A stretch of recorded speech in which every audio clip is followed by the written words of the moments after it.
તો very good morning વાલા વિદ્યાર્થીઓ. મિકેનિકલ એન્જિનિયરિંગની અંદર સબ્જેક્ટ મેન્યુફેક્ચરિંગ સિસ્ટમમાં સેમેસ્ટર 6માં ચેપ્ટર નંબર 1 આપણે ડિસ્કસ કરી રહ્યા છે, ઇવેલ્યુશન એન્ડ ટ્રાન્સફોર્મેશન. જેમાં ગઈકાલે અને એની પહેલાંના 2 લેક્ચરમાં, એટલે કે ટોટલ 3 લેક્ચરમાં આપણે પ્રોડક્ટ લાઈફ સાયકલ વિશેનો જે સંપૂર્ણ કન્સેપ્ટ હતો એ ક્લિયર કર્યો છે. આજે આગળ વધીએ છીએ. ચેપ્ટરનું એન્ડિંગ છે, લગભગ લાસ્ટ થિયરી છે આપણી. થોડુંક જનરલ ડિસ્કશન છે જે તમારા માટે ઇમ્પોર્ટન્ટ છે અને તમારે જાણવું જોઈએ. એટલા માટે આજનો સ્પેશિયલ લેક્ચર કન્સિડર કર્યો છે, લાસ્ટ લેક્ચર, ચેપ્ટર નંબર 1નો લાસ્ટ લેક્ચર. શું કહે છે ધ્યાનથી જોજો અને હું જે બોલું એને સાંભળજો. ઘણી સરસ મજાની યુઝફુલ ઇન્ફોર્મેશન તમને મળશે. Scope, importance and challenges in India, contact to manufacture product at international competitive price with better quality and innovation. હવે ઇંગ્લિશમાં આપ્યું છે એટલે ભયંકર લાગે થોડું. શું કહે છે કે મેન્યુફેક્ચરિંગના ક્ષેત્રે અથવા તમે કોઈ પ્રોડક્ટ જો તમે મેન્યુફેક્ચરિંગ કરો છો, એ મેન્યુફેક્ચરિંગ અથવા જે પ્રોડક્ટ તમે બનાવીને ઇન્ટરનેશનલ માર્કેટમાં સારી ક્વોલિટી સાથે તમે એને ઇન્ટ્રોડ્યુસ કરીને એને વેચો છો અધર કોમ્પિટિટિવ, એટલે કે બીજી જે તમારી કોમ્પિટિટિવ કંપની છે એની સાથે તમે જે હરીફાઈ કરો છો in the term of quality, પછી ઇનોવેશન એટલે કંઈક ને કંઈક નવું શોધતા રહેવું, નવી નવી પ્રોડક્ટો લાવવી. એના માટે ભારત દેશની અંદર અથવા આપણા દેશ ઇન્ડિયાને મેન્યુફેક્ચરિંગની અંદર કયા કયા ચેલેન્જીસનો સામનો કરવો પડે છે અથવા એની સામે કયા કયા ચેલેન્જીસ છે, પ્લસ ઇન્ટરનેશનલ માર્કેટમાં અથવા જે કોમ્પિટિશન ચાલી રહ્યું છે મેન્યુફેક્ચરિંગ ક્ષેત્રમાં, એમાં ભારત દેશનો સ્કોપ શું છે એના વિશેની માહિતી આપણને આપી છે. શું કહે છે કે જ્યારે ભારતીય અર્થતંત્ર એ ત્રીજા વિશ્વયુદ્ધ પછી ઝડપથી વિકસતું રહ્યું છે. કારણ કે પહેલાં અને બીજા વિશ્વયુદ્ધમાં તો એવું હતું કે લગભગ બધા જ દેશવાળા શું થઈ ગયેલા, ખલાસ થઈ ગયેલા. ઇકોનોમી લઈ લેવું, પૈસાની બાબત જોઈ લેવું, ડેવલપમેન્ટ જોઈ લેવું. પહેલાં બીજા વિશ્વયુદ્ધમાં બધા દેશની હાલત ખરાબ હતી. કારણ કે લગભગ મોટા ભાગે બધાએ જે પૈસા હતા, એ લોકોના જે ઇકોનોમી હતી, એમાં જેટલા પણ એ લોકો પાસે ફંડ પૈસા હતા બધા યુદ્ધ જીતવામાં લાગી દીધેલા. ઓકે, પણ જેવું ત્રીજું વિશ્વયુદ્ધ પત્યું ત્યાર પછી લગભગ બધા જ દેશની પરિસ્થિતિ, એનું જે અર્થતંત્ર છે એ સુધર્યું. એમાં આપણો ભારત દેશ પણ હતો. એ વખતે એવું ખબર પડી કે આપણા ભારત દેશમાં લગભગ 60% જે વસ્તી છે ને, એ 60% વસ્તીમાં 25થી 40 વર્ષની ઉંમર ધરાવતા લોકો વધારે છે. એટલે ગુજરાતીમાં કહેવાય કે જુવાન, એડલ્ટ માણસ કહેવાય ને, જુવાની આવો. 25થી 40 વર્ષની ઉંમર ધરાવતા માણસો કેટલા હતા? 60% લોકો હતા. હવે આ જો જુવાન છે, જેની ઉંમર છે, જેનું તાજું લોહી છે, 25થી 40 વર્ષનો જે યુવાન, જે યુવતી કહેવાય, એ લોકોની અંદર ઘણી બધી શક્તિ હોય છે, ઘણું બધું નોલેજ હોય છે. એ લોકોનો જો આપણે યોગ્ય ઉપયોગ કરીશું તો ખરેખર દેશની ઇકોનોમીમાં સુધારો આવશે.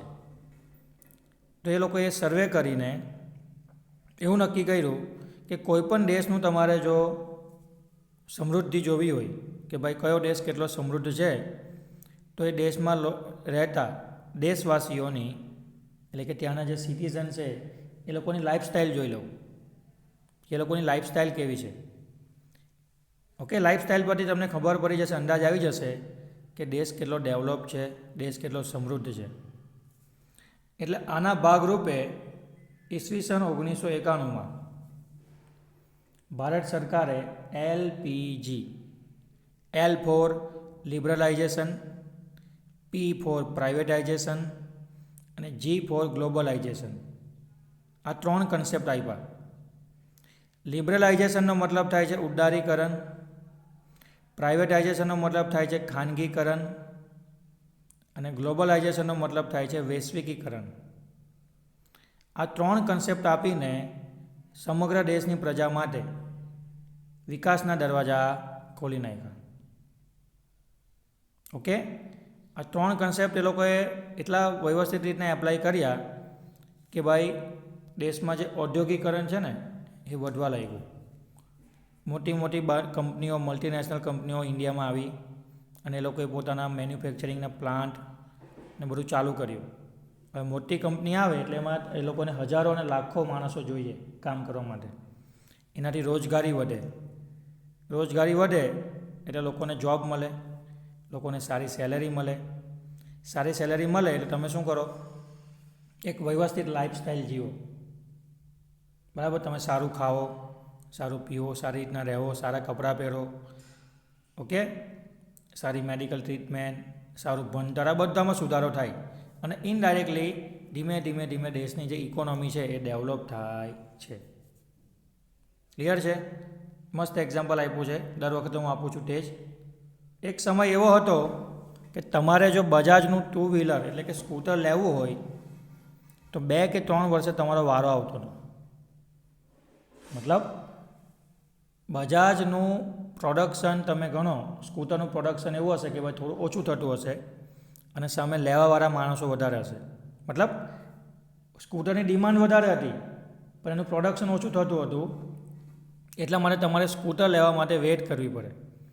તમારે પૈસા જમા કરાવીને રાહ જોવાની અને તમને ટાઈમ આપે કે આટલા દિવસ પછી તમને સ્કૂટર મળશે. એ પ્રમાણે કંપની શું કરે? પછી પ્રોડક્શન કરે અને તમને સ્કૂટર આપતી હતી. ક્લિયર છે? બીજું, ઘરગથ્થુ ઉપયોગ માટેનો જે ગેસ સિલિન્ડર આવતો હતો આજથી વર્ષો પહેલાં, એમાં તમારે તમારી નજીકના જે સંસદ સભ્ય હોય ને એની સાઈનની જરૂર પડતી હતી. એ સંસદ સભ્ય સાઈન કરે પછી જ તમને શું થાય? ગેસ સિલિન્ડર મળતો હતો. મોનોપોલી એક્ટના બહાના હેઠળ ભારત વિકાસને, ખાસ કરીને ઔદ્યોગિક વિકાસને રૂંધી નાખવાનો સતત પ્રયત્ન થયો હતો. જ્યારે અંગ્રેજો હતા, અંગ્રેજો પછી જે કોઈની પણ સરકાર આવી, આપણે કોઈ ભાજપ, કોંગ્રેસ કે કોઈ પક્ષની વાત નથી કરતા, પણ જેવી આઝાદી મળી એની પહેલાં અને ત્યાર પછી તરત ઘણી બધી પાર્ટીઓ, ઘણા બધી સરકારે સતત શું કર્યું? આ મોનોપોલી એક્ટ જે આવે ને એ બનાવીને ભારત દેશનો વિકાસ રોકી રાખ્યો હતો. પણ 1991માં લિબરલાઇઝેશન, પ્રાઇવેટાઇઝેશન અને ગ્લોબલાઇઝેશનના કન્સેપ્ટથી આ બધી મોનોપોલી કેન્સલ કરી દેવામાં આવી અને ત્યાર પછી ભારત દેશની પ્રગતિ થઈ. તમે જોઈ લો છેલ્લા 20 વર્ષની અંદર તમારી લાઈફ સાઇકલ, તમારી જે લાઈફસ્ટાઈલ છે એકદમ જ બદલાઈ ગયા છે. બરાબર, તમારી પાસે અચાનક પૈસા આવવા લાગ્યા છે. અચાનક નથી આવ્યા, આ સરકારે જે સુધારો કર્યો એનું પરિણામ છે. તમારી સેલેરી વધી ગઈ, તમને જોબ મળવા લાગી, સારા રસ્તા, સારી ફેસિલિટી, એ આના લીધે છે. ક્લિયર છે? આજની પરિસ્થિતિ એકદમ અલગ છે. વિશ્વના લોકો પણ ભારતના જ્ઞાનને સ્વીકારતા થયા છે. લોકોને ખબર પડી કે છેલ્લા 20-25 વર્ષમાં કે જે ભારતીયો છે, જે ઇન્ડિયન છે, એને પણ નોલેજ છે. એ લોકો પણ કોઈનાથી ઓછા નથી. વર્ષોથી એવું કહેવાતું હતું કે જે ચીન છે ને, ચીન એ વિશ્વનું મેન્યુફેક્ચરિંગ હબ છે. ઘણી બધી વસ્તુ, ઘણી બધી વેરાયટીવાળી વસ્તુ, ઘણી બધી ઇનોવેટિવ નવી નવી વસ્તુ ચીનવાળા સૌથી વધુ બનાવે છે. પણ અત્યારે એવી સેમ વેરાયટીવાળી વસ્તુ સાથે અને સારી ગુણવત્તા સાથે આપણો ભારત દેશ એ ચીનની સરખામણી કરી રહ્યો છે. ચીનને કોમ્પિટિશન આપે છે અત્યારે આપણો દેશ ભારત મેન્યુફેક્ચરિંગની અંદર. વૈશ્વિકીકરણના આ તબક્કામાં આંતરરાષ્ટ્રીય માર્કેટમાં પોતાની શાખ બનાવવા માટે ઘણા પ્રયત્નો કરવાના બાકી છે. અત્યારે ખાલી આપણે ચાઇનાને જ કોમ્પિટિશન આપીએ છીએ. પણ ગ્લોબલાઇઝેશન એટલે કે વૈશ્વિકીકરણના આજના સમયમાં ઇન્ટરનેશનલ માર્કેટમાં આપણા દેશનું નામ બનાવી રાખવામાં આપણા દેશની જે પોઝિશન છે એ સુધારવામાં અને મેન્ટેન કરવામાં હજી ઘણી બધી મહેનત કરવાની બાકી છે. હજી આપણા દેશમાં ઘણા બધા જે ઉદ્યોગપતિ છે, જે મોટા મોટા બિઝનેસમેનો છે, એ લોકો હજી પણ એવી માનસિકતા ધરાવે છે કે ભાઈ બદલાવ સ્વીકારવો જોઈએ નહીં. અમે તો જે વર્ષો પહેલાં જે રીતના મેન્યુફેક્ચરિંગ કરતા હતા, મારા દાદા કે મારા પપ્પા કે એના પપ્પાની જે કંપની હતી એ જે રીતના ચાલે છે, મારે એ જ કંપનીને એ જ રીતના વારસામાં આગળ વધારવી છે. મારે એની અંદર કોઈ સુધારો કરવો નથી, આવું માને છે. અને એવું કહેવાય છે કે જે કંપની સમય સાથે બદલાતી નથી, જે ટેકનોલોજી, નવા મેન્યુફેક્ચરિંગના કન્સેપ્ટ જે એને સ્વીકારતી નથી, એ કંપની પાછળ રહી જાય છે. ઓકે, એટલે સમય સાથે બદલાવવું અને નવા નવા જે ચેન્જીસ આવે છે એ સ્વીકારવા પડે. હજુ પણ અમુક બિઝનેસમેનોને આ વસ્તુ સ્વીકાર નથી, તો પછી એ લોકોને એનું જે રિઝલ્ટ છે, એનું જે પરિણામ છે ભોગવવું પડશે. ઓકે, અહીંયા આપણને એક નાના એક્ઝામ્પલ આપ્યા છે. આપણી ઇન્ડિયાની જ કંપની છે કે જેને આપણી ઇન્ડિયાની કંપની આપણા ભારતના રહેવાસીઓ કે જે આ કંપનીના માલિક છે, એ લોકોએ કંપની શરૂ કરીને ખૂબ જ ઓછા સમયમાં ઇન્ટરનેશનલ માર્કેટમાં પોતાનું નામ બનાવી દીધું હતું અને અત્યારે પણ એ લોકોનું નામ છે. એવી અમુક કંપનીના આપણને અહીંયા એક્ઝામ્પલ આપ્યા છે. તમે અમુકને તો ઓળખતા પણ હશો. ઓકે, એવી કંપની કે જે બહુ ઓછા સમયમાં, મતલબ કંપની સ્ટાર્ટ થઈ અને થોડાક જ સમયમાં ઇન્ટરનેશનલ માર્કેટમાં એનું નામ આવી ગયું. તેમાં સૌથી પહેલી છે એન્કર ટૂથપેસ્ટ. તો અત્યારે આપણે કોલગેટ બોલીએ છીએ. વર્ષો પહેલાં આજે ટૂથપેસ્ટનો કન્સેપ્ટ લાવવાળી કંપની કઈ હતી? ભારતીય કંપની એન્કર. હજુ પણ મળે છે, કંપની બંધ થઈ ગઈ નથી, બરાબર છે. હજુ પણ એની ટૂથપેસ્ટ મળે છે. પણ આપણે કહીએ ને કે દીવા તરે અંધારું.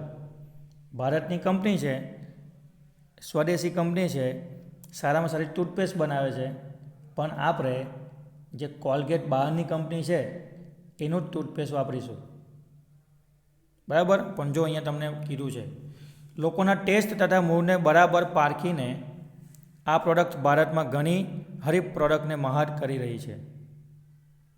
વિશ્વ દરજ્જે વાત કરીએ તો લગભગ 64 જેટલા દેશોમાં એન્કર કંપની પોતાની જે ટૂથપેસ્ટ છે એનો નિકાસ એટલે કે એને એક્સપોર્ટ કરે છે.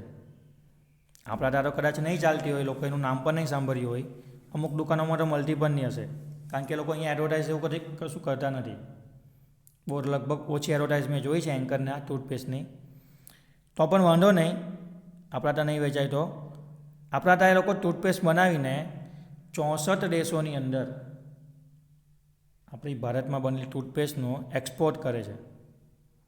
ખરેખર ગર્વ લેવા જેવી વાત છે. બીજું છે અજંતા ગ્રુપ. આનું પણ તમે લગભગ નામ નહીં સાંભળ્યું હોય, કારણ કે આપણને તો રોલેક્સની ઘડિયાળ પહેરવી છે, આપણને તો કઈ કહેવાય બીજી રાડો એની ઘડિયાળ પહેરવી છે ઇન્ટરનેશનલ. તો અજંતા છે ને બહુ ઓછા લોકો જાણતા હશે. મોરબીની અંદર, આપણા ગુજરાતની અંદર મોરબી છે ને, એ આપણું સિરામિક અને આ જે ઘડિયાળ ક્લોક એનું હબ કહેવાય છે. સૌથી વધુ ઘડિયાળની કંપનીઓ અને સિરામિકની કંપનીઓ મોરબીમાં છે. તો મોરબીમાં બહુ નાના પાયે અજંતા ગ્રુપની શરૂઆત થઈ હતી. શરૂઆતમાં એ લોકો ઘડિયાળ બનાવતા હતા, હાથમાં પહેરવાની ઘડિયાળ, દિવાલ પર લટકાવવાની ઘડિયાળ, જે ક્લોક છે ને, ઘડિયાળ બનાવવાનો લોકોનો બિઝનેસ હતો શરૂઆતમાં. ત્યાર પછી અજંતા કંપનીએ એટલે કે અજંતા ગ્રુપે ધીમે ધીમે જે હોમ એપ્લાયન્સીસ છે તે, જેમ કે જ્યુસ મશીન છે, મિક્સચર છે, ગ્રાઇન્ડર છે, પંખા છે, એવી હોમ એપ્લાયન્સીસ એટલે કે ઘરમાં વપરાય એવી વસ્તુઓ બનાવવાની શરૂઆત કરી. અને આજે પણ ઓછી કિંમતમાં વધુ ગુણવત્તાવાળી વસ્તુ આપીને અજંતા ગ્રુપ ભારત તથા ઇન્ટરનેશનલ માર્કેટમાં પોતાનું સ્થાન જાળવી રાખ્યું છે. ક્લિયર છે? ત્યાર પછી એવી જ બીજી કંપની છે વરમોરા ગ્રુપ ઓફ કંપની. આપણા ઘરે જે ટાઇલ્સ આવે છે ને સ્પાટેક્સ, પહેલાં ટાઇલ્સ આવતી, હવે સ્પાટેક્સ આવે છે. તો એ જે હોમ ટાઇલ્સ છે ને, મેં એને કીધું સિરામિક, આપણી જે સ્પાટેક્સ છે, જે ટાઇલ્સ છે એ સિરામિકમાંથી બને. ઓકે, પછી તમારું ટોયલેટનું જે ટબ છે, વેસ્ટર્ન ટોયલેટનું જે પેલું ટબ આવે છે, એ બધી વસ્તુ સિરામિકમાંથી બને. તો વરમોરા ગ્રુપ એ પણ મોરબીમાં વર્ષો પહેલાં એકદમ નાના પાયે શરૂ થયેલી કંપની હતી. વરમોરા ગ્રુપ મોરબીની અંદર નાના પાયે શરૂ થયેલી કંપની હતી, જે લોકો સ્ટાર્ટિંગમાં હોમ ટાઇલ્સ બનાવતા હતા. ત્યાર પછી તે લોકોએ ફાસ્ટનર એટલે નટ બોલ્ટ, ત્યાર પછી પ્લાસ્ટિકનું furniture, home appliances, food product, animation એટલે કે જે આપણા કાર્ટૂન આવે છે તે, આ બધા ક્ષેત્રમાં પોતાનો બિઝનેસ શરૂ કરીને ઓકે ઇન્ટરનેશનલ માર્કેટમાં વેટ્રીફાઈડ ટાઇલ્સ, આ જે સ્પાટેક્સ આવે એને વેટ્રીફાઈડ ટાઇલ્સ કહેવાય છે. એ વેટ્રીફાઈડ ટાઇલ્સમાં પોતાનું નામ રોશન કર્યું છે એવું કહેવાય છે. જેમાં એ લોકોએ શું કર્યું તો કે ઇટાલીની નવી જાણકારી, અત્યારની લેટેસ્ટ જાણકારી પ્રમાણે એવું કહેવાય છે કે વરમોરા ગ્રુપે ઇટાલીની એક ટાઇલ્સ બનાવવાની જે કંપની છે એની સાથે કોલોબરેશન કરીને વેટ્રીફાઈડ ટાઇલ્સની જે ટેકનોલોજી છે એ સૌથી પહેલાં ભારતમાં લાવી હતી. આજથી વર્ષો પહેલાં આપણે ટાઇલ્સ, માર્બલ અને એવું વાપરતા હતા, પણ વરમોરા ગ્રુપે ઇટાલીની કંપની સાથે ટાઈઅપ કરીને, જોડાણ કરીને આ જે સ્પાટેક્સ બનાવવાની જે અત્યારની ટેકનોલોજી છે ને એ સૌથી પહેલાં ભારત દેશમાં મોરબીની અંદર વરમોરા ગ્રુપ લાવી હતી. ત્યાર પછી બધી કંપનીએ ટેકનોલોજી સ્વીકારી અને અત્યારે તમે જોઈ લો કે આ જે સ્પાટેક્સ છે તમને બહુ જ સસ્તામાં અને ઓછા ભાવમાં મળશે. એટલું જ નહીં, વરમોરા ગ્રુપ આ વેટ્રીફાઈડ ટાઇલ્સ છે, પ્લાસ્ટિકના જે ફર્નિચર છે એ બધી વસ્તુ બનાવીને સમગ્ર વિશ્વમાં એનો નિકાસ એટલે કે એક્સપોર્ટ કરી રહી છે. તો આવી 3 કંપની વિશે આપણે માહિતી મેળવી જે આજે પણ ઇન્ટરનેશનલ માર્કેટમાં પોતાનું સ્થાન જાળવીને બેઠી છે, જે શરૂઆતમાં એકદમ નાના પાયે શરૂઆત કરી હતી અને નવી નવી ટેકનોલોજી સ્વીકારીને, નવા જે ચેલેન્જીસ છે એને સ્વીકારીને, ખૂબ જ મહેનત કરીને સારી ક્વોલિટીવાળી વસ્તુઓ બનાવીને વિશ્વના બીજા દેશોમાં એને એક્સપોર્ટ કરી રહી છે. તો આ બધી વસ્તુ તમારે સમજવી જરૂરી છે વિદ્યાર્થીઓ. જે make in India, made in ઇન્ડિયાનો જે કન્સેપ્ટ છે એ ખાસ તમારે સ્વીકારવાનો છે. આપણા દેશમાં રહીને જ અહીંયા જ કંઈક નવું કરીને, નવો નાનો મોટો ધંધો, પ્રોડક્શન સ્ટાર્ટ કરીને આપણે પણ એક દિવસ મલ્ટીનેશનલ કંપનીના માલિક બનો એવી તમારે પણ આશા રાખવાની છે, સપનું જોવાનું છે. ક્લિયર છે? હજી એક આનો લેક્ચર બાકી રહેશે, એટલે આપણો આ લાસ્ટ લેક્ચર નથી ચેપ્ટર નંબર 1નો. આવતીકાલે ફરી પાછો આપણે આ ચેપ્ટર નંબર 1નો એક છેલ્લો લેક્ચર જોઈશું, જેમાં આપણે ચેલેન્જીસ જોઈશું કે ભારત દેશને એવા કયા કયા ચેલેન્જીસ નડે છે, અથવા ભારત દેશની સામે એવા કયા કયા ચેલેન્જ છે મેન્યુફેક્ચરિંગ ક્ષેત્રમાં. ઓકે, એ આપણે આવતીકાલના લેક્ચરમાં ડિસ્કસ કરીશું. Thank you.